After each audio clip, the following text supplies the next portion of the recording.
Jika anda menggunakan produk ini, pokok kelapa sawit anda bukan sahaja akan meningkatkan jumlah tandan dan buah, tetapi juga membantu pokok menghasilkan minyak yang lebih berkualiti, lebih pekat dan lebih berkhasiat.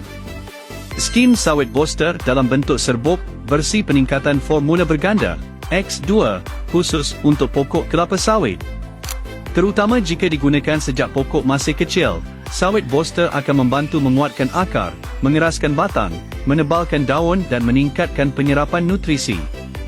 Apabila tiba musim berbuah, pokok akan mengeluarkan lebih banyak tandan, hasil stabil dan berat buah yang lebih tinggi.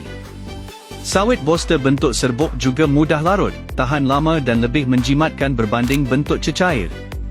Hanya perlu bancuh 10G dengan 1 liter air, siram di sekeliling akar atau sembuh pada daun, dan anda akan lihat perubahannya dengan jelas. Jika anda mahu pokok kelapa sawit anda lebih sihat, hasil lebih tinggi dan minyak yang lebih berkualiti, cubalah sawit booster hari ini.